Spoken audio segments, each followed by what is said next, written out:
अब देखें यहाँ जिन्नातों से ज्यादा भी जो है अल्लाह ने इंसान को ताकत बख्शी है। लेकिन अगर इंसान अपने आमाल पे हो, अगर इंसान वाकई अल्लाह और उसके रसूल का मानने वाला हो, फिर देखिए अल्लाह उसे कैसी ताकत बख्शता है। लेकिन एक परिंदा था कि जिसे हम हुदहुद के नाम से जानते हैं, कि जिसके अंदर बहुत अक्ल, बहुत दानाई, बहुत समझ होती है। इस परिंदे के अंदर नाम इसका हुदहुद है। अब ये घूमता समय एक मर्तबा गया दुनिया में घूमने के लिए, तो इसने क्या देखा कि एक औरत है जो बहुत बड़ी बादशाह है, बहुत बड़ी मलका है, कि जिसका तख्त 80 गज लंबा, 40 गज चौड़ा और 30 फीट ऊंचा था। यानी वो सोने से बना हुआ था, जवाहिरात से बना हुआ था, मोतियों से बना हुआ था। बड़ी शान और शौकत के साथ वो उस तख्त पर बैठती। उसके बहुत से फौजी थे, बहुत से लश्कर थे, बहुत कुछ था उसके पास में, मालो दौलत का कोई ठिकाना नहीं था उसके पास में। तो उसने जाकर देखा, हुदूद ने उसके हालात को देखा। देखने के बाद क्या देखा, वाकई बादशाहत भी है और इतनी बड़ी मलका है, इतना बड़ा तख्त है, इतना सोना और चांदी है, गुलाम है, लश्कर है। लेकिन सबसे बड़ी उसकी कमी यह है कि वो अल्लाह को छोड़ कर के दूसरों की पूजा करती है। उसके साथ ही अल्लाह की इबादत के अलावा दूसरों की इबादत करते हैं। वो आया, हालात को देखा, देखने के बाद में अल्लाह के पैगम्बर हज़रत सुलेमान अलैहिस्सलाम को उस पूरे वाक़ये को बयान किया। तो आपने एक ख़त लिखा बिस्मिल्लाहिर्रहमानिर्रहीम, कि ये अल्लाह के नाम से शुरू, जो निहायत मेहरबान रहम वाला, ये सुलेमान अलैहिस्सलाम का ख़त बिल्कीस के नाम है। या तो वो हमारे पास आ जाए और इन तमाम चीज़ दूसरों की इबादत को छोड़ दे, अल्लाह की इबादत करे। ख़त भेजा, उधर से ख़त आए, इधर से ख़त आए। फिर आपने ये हुक्म करवाया कि तू मेरे पास आ जा।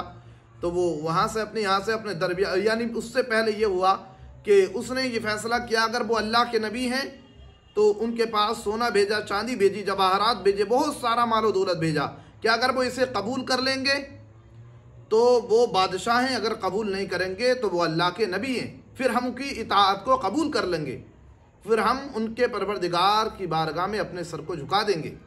तो भेजा उन्होंने बहुत सारा मालो दौलत। लेकिन अल्लाह के पैगम्बर हज़रत सुलेमान अलैहिस्सलाम ने उसके मालो दौलत को कबूल नहीं किया, बल्कि जब वहाँ उसने अपना कासिद भेजा तो क्या देखा कि वहाँ तो मालो दौलत का कोई ठिकाना ही नहीं है। गया, उसे उन्हें माल नहीं चाहिए, वो वहाँ से चली। जब वो तकरीबन अपने मुल्क से चली, जो मुल्क यमन में एक इलाका पड़ता है सबा, उसकी रहने वाली थी, और इधर हज़रत सुलेमान अलैहिस्सलाम हज़ारों मील की दूरी पर, और उधर हज़ारों मील का सफ़र। अब देखें अल्लाह वालों की शान क्या होती है, अल्लाह वालों का मकाम क्या होता है। यहाँ कुछ लोग ये भी एतराज़ करते हैं कि जब कहा जाता है कि हज़रत गरीब नवाज जो है आप रोज़ाना काबा जाते, जाने के बाद में नमाज पढ़ते, लेकिन फिर वापस आ जाते रात ही के हिस्से में। कुछ लोग कहते हैं यार तुम कैसी बात करते हो, क्या कोई रात के हिस्से में जा भी सकता है और इतनी दूर से आ भी सकता है। तो हम कहीं और से नहीं बल्कि उसको भी कुरान से जवाब देते हैं। यानी इधर हज़रत सुलेमान अलैहिस्सलाम है कि जिनको नबुव्वत नबी करीम सल्लल्लाहु अलैहि वसल्लम के सदक़े में मिली, और उनकी उम्मत के औलिया, फिर हज़रत सुलेमान अलैहिस्सलाम ने अपने दरबारियों को बुलाया, जिन्नातों को बुलाया, जो उस वक्त के औलिया थे उनको बुलाया, इंसानों को बुलाया। बुलाने के बाद में कहा कौन है जो उस तख्त को मेरे पास सबसे पहले ला सकता है। यानी मलका बिल्कीस अभी 3 मील के फासले पर है, 3 किलोमीटर की दूरी पर है, लेकिन उससे पहले तख्त आना चाहिए। एक जिन्नात अपनी ताकत के घमंड में, तकब्बुर में खड़ा हो गया, बोला कि मैं उसके आने से पहले पहले तख्त को ला दूंगा। इतना टाइम बताया उसने। अब देखें यहाँ जिन्नातों से ज़्यादा भी जो है अल्लाह ने इंसान को ताकत बख्शी है। लेकिन अगर इंसान अपने आमाल पे हो, अगर इंसान वाकई अल्लाह और उसके रसूल का मानने वाला हो, फिर देखिए अल्लाह उसे कैसी ताकत बख्शता है। जब उसने कहा, तरह तरह के लोग उठते रहे। कोई कहा, किसी जिन ने कहा इतने वक्त में, किसी ने कहा इतने वक्त में, किसी ने कहा इतने वक्त में। लेकिन उस वक्त में एक अल्लाह के वली थे, नाम उनका आसिफ बिन बरखिया।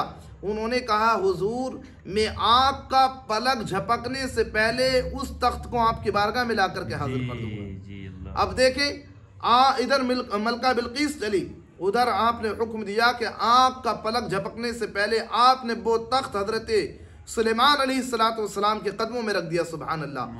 तो देखें हजरत सुलेमान अलैहिस्सलाम का उम्मती आँख का पलक झपकने से पहले जब हजारों मील की दूरी से तख्त को ला सकता है, तो हमारा ये ईमान, ये अकीदा है कि हुजूर सल्लल्लाहु अलैहि वसल्लम की उम्मत के वली हुजूर ख्वाजा गरीब नवाज रोज़ाना काबा जा भी सकते हैं और रात के रात में वापस आ भी सकते हैं। सुभान अल्लाह। तो देखें हज़रत आसिफ बिन बरखिया ने बुलाया, फिर उसके बाद में वो मलका बिल्कीस आई, आने के बाद में आपकी शान और शौकत देखी, आपकी नबूवत को पहचाना, तो वो भी अल्लाह पर ईमान ले आई और तौबा कर ली और जान लिया कि अल्लाह एक है, खालिक व मालिक एक है, परवरदिगार एक है। उन्होंने भी कलमा पढ़ा, कलमा पढ़ करके मुसलमान हो गई।